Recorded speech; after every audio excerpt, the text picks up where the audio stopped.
está de moda.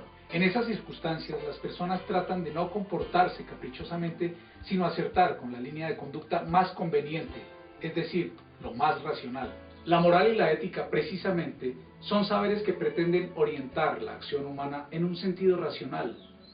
Ya desde Aristóteles hacia el siglo IV a.C., suelen realizarse dos distinciones en el conjunto de los saberes humanos.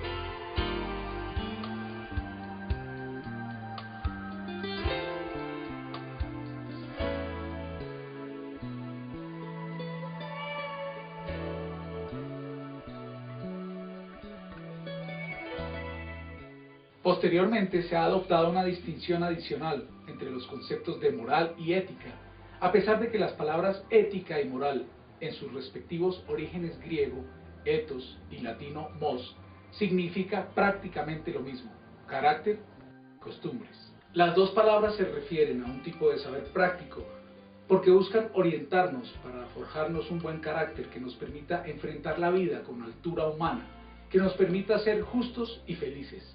Sin embargo, por moral se entiende comúnmente el conjunto de principios de conducta que hemos adquirido por asimilación de las costumbres de nuestro ambiente, es decir, la familia, la escuela o el vecindario en que crecemos. Mientras que la ética consiste en el intento de llevar esas normas de conducta a una aceptación consciente, basada en el ejercicio de nuestra razón, es decir, en preguntarnos por qué los consideramos válidos y en compararlos con la moral de personas diferentes. Por eso también se dice que la ética es algo así como la moral pensada. ¿Pero qué es obrar racionalmente? Las expresiones racional y obrar racionalmente son más complejas de lo que parece, porque a lo largo de la historia han tenido diversos significados. En este sentido, la historia de la ética es en buena medida el intento de encontrar los criterios necesarios para hacer buenos juicios y por lo tanto buenas elecciones. En la historia de la ética de Occidente se pueden identificar por lo menos 5 modos esenciales de entender la moral.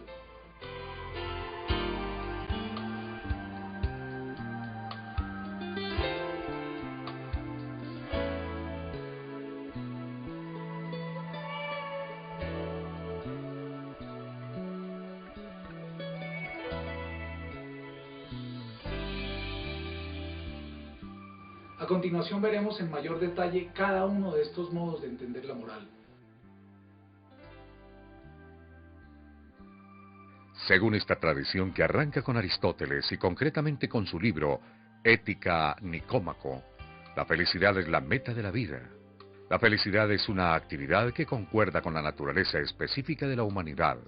El placer acompaña a esta actividad, pero no es su fin fundamental. Aristóteles defendía que las virtudes son un conjunto de buenos hábitos y que para alcanzar la felicidad, una persona debe desarrollar dos tipos de hábitos.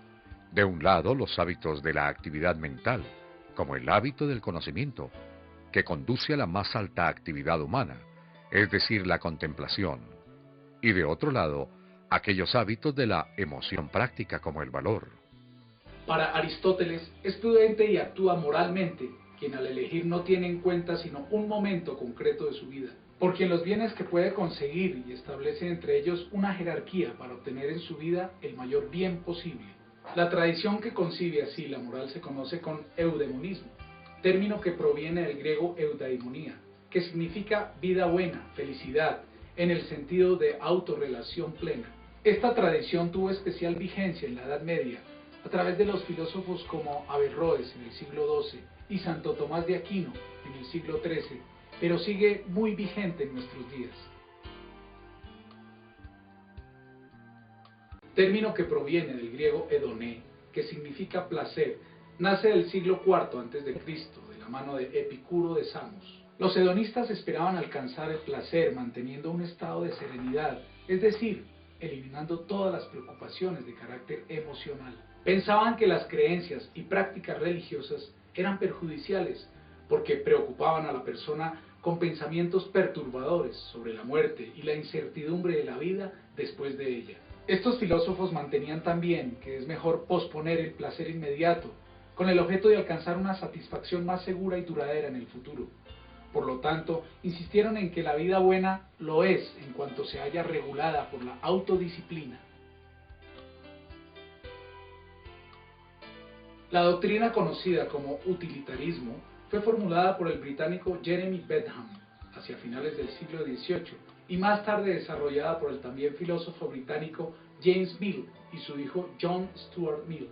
En su libro Introducción a los principios de la moral y la legislación de 1789, Bentham explicó el principio de utilidad como el medio para contribuir a un aumento de la felicidad de la comunidad. Este pensador creía, como los hedonistas griegos, que todas las acciones humanas están motivadas por un deseo de obtener placer y evitar el sufrimiento. La diferencia es que para el utilitarismo, el bien más elevado consiste en alcanzar la mayor felicidad para el mayor número de personas y no solo para sí mismo. A finales del siglo XVIII, el filósofo alemán Immanuel Kant, en su libro Fundamentación de la metafísica de las costumbres, de 1785, sostiene que aunque es evidente, como afirmaba Aristóteles y los hedonistas, que todos los seres vivos tienden al placer y que todos los seres humanos queremos ser felices, placer y felicidad no pueden ser fines morales, pues no podemos elegirlos.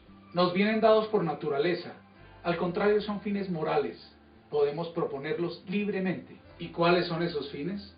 Para Kant, las personas tenemos conciencia de que hay determinados mandatos que debemos seguir, nos haga o no felices obedecerlos. Cuando digo que no hay que ser hipócrita, no estoy pensando en si seguir esos mandatos hace feliz o no, sino en que es inhumano actuar de otra manera. Actualmente, ninguna ética se atreve a prescindir de la afirmación kantiana de que las personas son absolutamente valiosas, dotadas de dignidad y no intercambiables por un precio.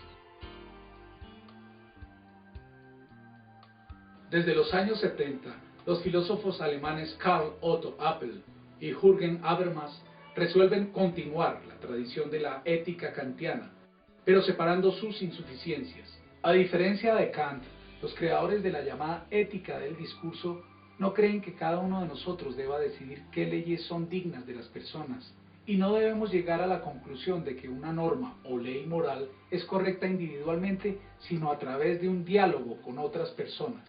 Hemos explorado distintas respuestas, no todas se han planteado a lo largo de la historia del pensamiento, acerca de cómo determinar si alguien hace buenas elecciones o no. Los antiguos se preocuparon por hallar